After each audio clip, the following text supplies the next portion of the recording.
संत हरि भक्तन की, श्री वृंदावन धाम की, सद्गुरुदेव भगवान की। उन्नति पवार जी नागपुर से। राधे राधे महाराज जी। महाराज जी, आपको नाम जप पर इतना अटूट विश्वास कब और कैसे हुआ कि आपको ये स्पष्ट हो गया कि हर समस्या का उत्तर नाम जप है? हाँ, भगवान की कृपा से हमें, जब हम 13 वर्ष के थे तो हमारे पिताश्री जब हमको खोज पाए, परिवार के लोग, पहले हमारे बड़े भाई आए। तो पिताजी बहुत सख्त स्वभाव के से थे। वो आए, उनका खड़े हो जाओ, खड़े हुए, प्रणाम नहीं किया, नमस्कार नहीं किया, डर के कारण कि मतलब मारेंगे। 13 वर्ष की अवस्था ही क्या होती है। कहा ये क्या है, क्यों घर से भगे? हमने कहा हमें भगवान का भजन करना है। तो भगवान का भजन तो घर में भी हो सकता है, जैसे हम लोग करते हैं ऐसे कीजिएगा। ये क्या है भाग करके इस तरह से व्यवहार करना? तो हम कहा, बड़े भैया कहते थे, क्योंकि चाचा उनको बड़े भैया कहते थे, तो बड़े भैया कहते थे। तो हम सब भी बड़े भैया कहने लगे थे। तो हम कहा, बड़े भैया आप चाहे मार डालो, अब हम घर नहीं जाएंगे, आजीवन भगवान का भजन करेंगे। वो पक्का? एकदम चेहरा बदल गया उनका, रोष की जगह एक प्रसन्नता उनके मुख में दिखाई। बोले पक्का? हमका हाथ उठाया, हमका पक्का। तो ऐसे गले से लगाया, राम राम राम ऐसे कहते रहे, मतलब एकदम भावपूर्ण हो गए। बोले चलो। हम कहा घर नहीं जाएंगे। बोले घर नहीं, संत बनना है तो पद्धति से बनो। हमारे गुरु जी के पास ले गए, वो सन्यासी संत थे और प्रणाम, वो घर आया जाया करते थे, सैमशी में वो रहते थे। तो उन्होंने कहा कि कैसे पाड़े? तो उनका, स्वामी जी ये लड़का कह रहा है हम बाबा जी बनेंगे, संत बनेंगे, तो आपकी शरण में ले आए। उनका छोड़ दो, 1 हफ्ते में या घर भाग जाएगा और या संत बन जाएगा। एक बार भोजन देना और कड़ा शासन कि भाग जाए। तो अपनी तो लगन थी। 1 हफ्ता बाद कहा जाओ गंगा स्नान करके आओ, मंत्र देते हैं। मंत्र दिया, वो पहले दिन कहा बेटा सार बात साधना की तुम्हें बता रहा हूं, अंदर ही अंदर जो मंत्र दिया है, नाम दिया है, ये निरंतर चलने का अभ्यास होना चाहिए। यही समस्त शास्त्रों का सार है। बस वो नए दिमाग में बात बैठ गई गुरुदेव की, पूरे जीवन वही बात हमारे दिमाग में रही। उसी बात को पुष्ट किया शास्त्रों ने, फिर भाई जी से हनुमान प्रसाद पोद्दार जी की वाणी ने उसी बात को पुष्ट किया।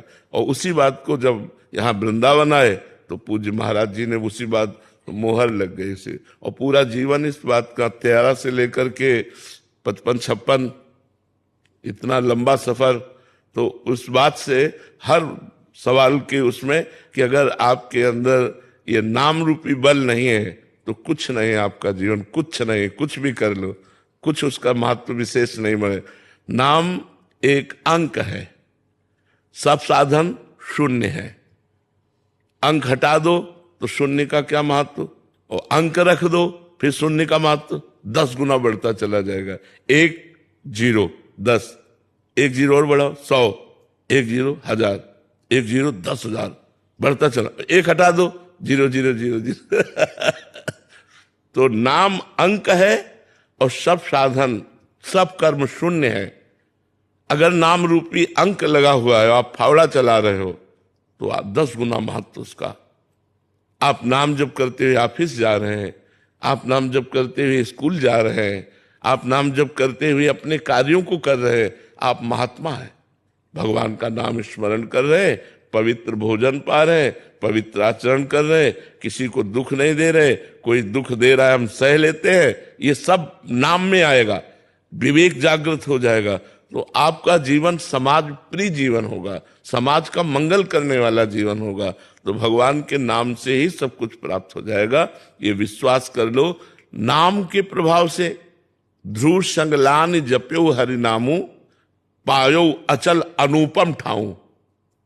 5 वर्ष के बालक ने देवर्षि नारद जी के उपदेश से जब नाम जप किया तो अटल पदवी प्राप्त की, ध्रुव पदवी, जिसकी सप्त ऋषि जन आज भी परिक्रमा करते हैं। तो नाम का प्रभाव तो छाया हुआ है, और नाम को जब स्वयं स्वाद लिया जाएगा तब अनुभव में। हम आज जो बात कह रहे हैं वो जब आप स्वयं जपोगे तब अनुभव में आएगा, तब आप खुद बोलने लगोगे कि यार कुछ बने चाहे न बने, तुम नाम जप के देखो, तुम्हारा मंगल हो जाएगा। इसीलिए हर प्रश्न के उत्तर में नाम, और सबका मंगल होगा।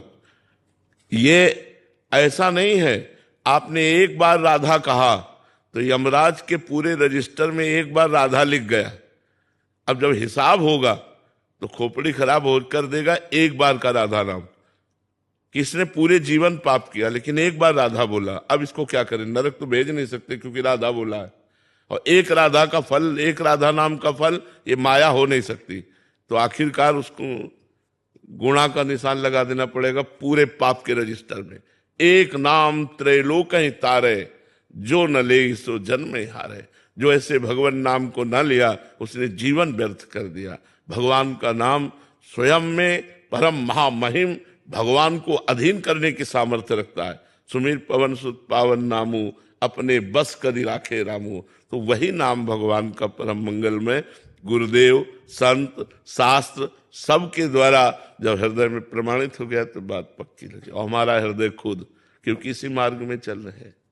वैभव जी, जय श्री राधे। राधे राधे महाराज जी।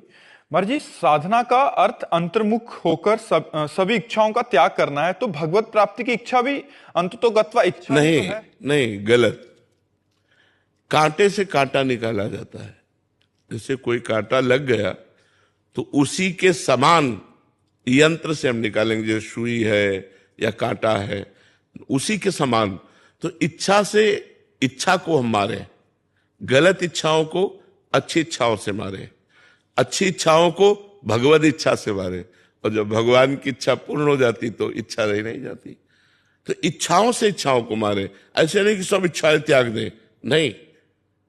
हम इच्छा करते हैं पवित्र भोजन पाने की, हम इच्छा करते हैं अच्छा जीवन जीने की, हम इच्छा करते हैं परोपकार करने की। तो गंदी इच्छाओं को मार दिया। अब हम इच्छा करते हैं भगवान की प्राप्ति की, अच्छा भजन करें, अच्छे आचरण करें और भगवान को रिझा लें। और जब भगवत प्राप्ति की इच्छा पूर्ण होती है तो सब इच्छाएं पूर्ण हो जाती है। इच्छाओं से ही इच्छा का मर्दन होता है। इच्छाओं का पूर्ण रूप से त्याग नहीं होता। पूर्ण त्याग होता है जब परमात्मा प्राप्ति हो जाती है। तो परमात्मा प्राप्ति तक इच्छा करनी होती है। जैसे हम रोज इच्छा करते हैं आज डट के भजन करेंगे, आज डट के भजन, रोज नया उत्साह, नई चाह कि हम भजन। सत इच्छाओं के द्वारा असत इच्छाओं का दमन, फिर सत इच्छाओं को भगवान में समर्पित, तो भगवत साक्षात्कार हो गया। इच्छा के बिना तो आप कुछ कर ही नहीं सकते। इच्छा के बिना कुछ कर सकते हो? इच्छा नहीं तो आप शांत, तो शांत भगवान का स्वरूप है। शांताकारम भुजग शयनम, भगवान कहता है ना। तो भगवत यात्रा इच्छा से होती है और इच्छा भगवान में लय हो जाती है। ये सद इच्छाएं बंधन कारक नहीं है, असद इच्छाएं बंधन कारक है। सद इच्छाओं से असद इच्छाओं का त्याग करके सद इच्छाओं को भगवान में समर्पित कर दे, वो शांत हो जाता है। आज 11 माला किया, अब 21 माला करूं, कभी ऐसा हो पूरे दिन भजन करूं, कभी ऐसा हो भगवान के लिए रोऊं, ये इच्छाएं ही तो है। कभी ऐसा हो कि भगवान को देखूं, ये इच्छा ही तो है। इसी इच्छा, ये इच्छा होना बड़े सौभाग्य की बात है। तो हम इच्छाओं का त्याग करें जो बंधन कारक हैं, जो सद इच्छाएं हैं उनका हम पोषण करें, उसी सद इच्छा से हमें भगवत प्राप्ति होती है। बीना जी उत्तराखंड से। श्री हरिवंश महाराज जी। महाराज जी, आपके श्रीमुख से सुना है कि हमें हर समय इस सोच के साथ नाम जप करना चाहिए कि हमें इसी जन्म में श्री जी मिलेंगी। गुरुदेव, आपकी अपार कृपा बरसने के बाद भी क्या हमें स्वयं को अधम व अयोग्य मानना और माया से भयभीत रहना कहीं गुरु कृपा पर अविश्वास या कोई अपराध तो नहीं? नहीं, ये अच्छे भक्त का लक्षण है। हरिवंश महाप्रभु कहते यही डर हरिवंश हित जिनो भ्रमय गुण सलिल पर, जिह नामन मंगल लोक तिहु सुहरि पद भज न विलंब करे। इस डर से डरते रहो कि कहीं त्रिगुण माया में हम बह न जाएं, कहीं हम फंस न जाएं। इसलिए जिनका नाम तीनों लोकों का मंगल करने वाला है, उन भगवान का आश्रय लेकर उनका नाम जप करते रहो। तो डरते तो रहना चाहिए, लेकिन इतना डर ना होना चाहिए कि माया का ही चिंतन होने लगे। 2 प्रकार से चिंतन होता है, एक प्रीति से, एक भय से। तो हमें माया से प्रीति तो करनी नहीं, पर भय भी इतना नहीं करना कि उसी का चिंतन होने लगे। जब तक शरीर है तब तक डर है कि कहीं कोई गलती ना हो जाए, कहीं कोई भगवान के विरुद्ध आचरण न बन जाए, कहीं कोई माया हमको फिसला न दे। ये तो डर सबको बना रहता है। अब डर जो डरा वो बच गया, जो माया में निडर होके घुसा वो फंस गया। डरते हुए रहो तो बच जाओगे। जैसे यहाँ जिसे कानून का डर है, समाज का डर है, भगवान का डर है, गुरु का डर है, वो पाप नहीं करेगा। कि यार मतलब डर हमें बचाता है, तो हमें माया से डरना है। दूसरी बात, हम अधम हैं, हम नीच हैं, ये तो सत्य बात है। हमारे ऊपर भगवान की कृपा है जो कुछ है, नहीं वैसे तो हम अधम हैं, हम नीच हैं। ये बात अवश्य हृदय में रहनी चाहिए, बड़े बड़े भक्तों के हृदय में रही। देखो हनुमान जी महाराज कह रहे हैं, असमय अधम सखा सुनु मोहू पर रघुवीर।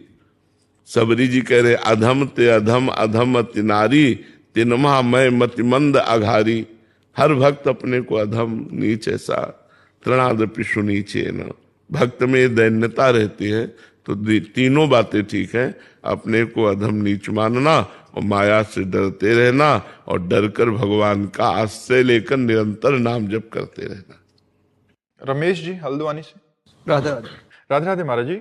गुरुदेव, हम जैसे अधम जनों के लिए ये निर्णय व विवेक आपकी कृपा व संकेत के बिना संभव नहीं है कि एक गृहस्थ ये विवेक कैसे धारण करे कि पारिवारिक व सामाजिक दायित्वों में से कौन से धर्म रूप से अनिवार्य हैं और किन कर्तव्यों को साधना में बाधक जानकर त्याग देना चाहिए। हाँ, सबसे पहली बात है, साधना में बाधक परिवार का पोषण या समाज की सेवा नहीं है। साधना में बाधक पाप आचरण है। जैसे आप गृहस्थ हैं, आपके अंदर काम वेदना है, तो आपकी पत्नी है, लेकिन वही काम वेदना किसी पर नारी के लिए ये बाधक हो गई, ये आपके लिए पाप नाशक हो गया। आप गृहस्थ हैं, आपको धन कमाना है, धर्म युक्त अपने कर्तव्य का पालन, किसान है, व्यापारी है, जो भी है, आप अपने धर्म का पालन करते हैं। सबको पता है ये बेईमानी है और ये धर्म है, सबको पता है कि अब मैं बेईमानी कर रहा हूं, अब मैं धर्म कर रहा हूं। तो धन कमाना है, हमें धन चाहिए, गृहस्थ है, लेकिन धर्म युक्त आचरण से, पापाचरण से नहीं। तो साधना में पापाचरण, अधर्म का त्याग किया गया है, ना कि धर्म युक्त आचरणों का। अगर धन नहीं होगा तो हम अपने परिवार का पोषण नहीं कर पाएंगे, परिवार का पोषण नहीं कर पाएंगे तो भक्ति कैसे होगी। भाई भजन के लिए भी तो हमारा कर्तव्य कर्म पूरा होना आवश्यक है। अगर कर्तव्य कर्म पूरा ना हुआ तो फिर भजन नहीं होगा। फिर ये भी बात समझ लो, अब घर में गए तो आवश्यकताओं की भरमार है और आप धन कमा नहीं रहे, माला लिए घूम रहे, तो न माला में मन लगेगा क्योंकि अशांति है सब जगह। तो खूब मेहनत से धर्म पूर्वक धन कमाओ, परिवार का पोषण करो, और जिन वासनाओं की पूर्ति से अपनी उपासना में बाधा नहीं लगती, धर्म पूर्वक अपनी वासनाओं की पूर्ति करो। गृहस्थ आश्रम में जो धर्म है वो ऐसे है। गृहस्थ आश्रम में त्याग प्रधान नहीं है, विरक्त आश्रम में त्याग प्रधान है। गृहस्थ आश्रम में संग्रह प्रधान है, अन्न धन वस्तु। परिवार का पोषण नहीं कर पाएंगे तो भक्ति कैसे होगी। भाई भजन के लिए भी तो हमारा कर्तव्य कर्म पूरा होना आवश्यक है। अगर कर्तव्य कर्म पूरा ना हुआ तो फिर भजन नहीं होगा। फिर ये भी बात समझ लो, अब घर में गए तो आवश्यकताओं की भरमार है और आप धन कमा नहीं रहे, माला लिए घूम रहे, तो न माला में मन लगेगा क्योंकि अशांति है सब जगह। तो खूब मेहनत से धर्म पूर्वक धन कमाओ, परिवार का पोषण करो, और जिन वासनाओं की पूर्ति से अपनी उपासना में बाधा नहीं लगती, धर्म पूर्वक अपनी वासनाओं की पूर्ति करो। गृहस्थ आश्रम में जो धर्म है वो ऐसे है। गृहस्थ आश्रम में त्याग प्रधान नहीं है, विरक्त आश्रम में त्याग प्रधान है। गृहस्थ आश्रम में संग्रह प्रधान है, अन्न धन वस्तु आदि का संग्रह करना, परिवार का पोषण करना, भगवान का सुमिरन करना, धर्म पूर्वक विषयों का सेवन करना। ऐसा थोड़ी कि विषयों का त्याग है। अब मान लो आप गृहस्थ हो, अब आप सोचो कि मैं आजीवन ब्रह्मचर्य रहूंगा, तो ये निषेध है, ये नहीं सोचना है। विरक्त के लिए आजीवन ब्रह्मचर्य है, गृहस्थ के लिए समय समय पर पत्नी से सहवास करना धर्म है, वो अधर्म नहीं है। अब एकदम पशुवत आचरण करना तो नहीं, इसी तरह पूरे विषय को ले ले कि धर्म पूर्वक सेवन करना वो हमारे लिए विधि है और अधर्म का निषेध है, अधर्म का त्याग है, तो हमारा परमार्थ बन जाएगा। अब सामाजिक और पारिवारिक, तो प्रधानता पारिवारिक की देनी है, द्वितीय में समाज है।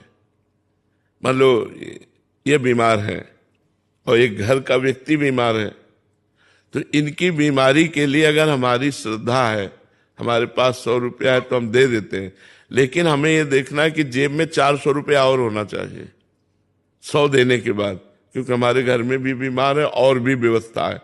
तो अपने परिवार की सुख सुविधा देखते हुए हम परमार्थ करें, दान पुण्य परोपकार अपने परिवार को दे। देहाती भाषा में कहते हैं उतना पैर पसारिए जितनी लंबी चादर हो। तो हमारे को पता है कि हमारी जेब में 500 रुपए हैं, 100 से इनका काम चल जाएगा और 400 से हमारे परिवार का पोषण और बीमारी का काम चल जाएगा, तो हम 100 दे सकते हैं। लेकिन और हम 100 नहीं निकाल पाएंगे, क्योंकि हमारा परिवार भी है। तो हमें परिवार की प्राथमिकता रखते हुए परोपकार करना है। हाँ, कहीं ऐसी बात आ गई कि कोई भूखा है, तो आज हम भूखे रह सकते हैं, परिवार नहीं, आज हम भूखे रह सकते हैं, अपने हिस्से का भोजन आपको दे देंगे, आज हम उपवास कर लेंगे, का पोषण करना धर्म है।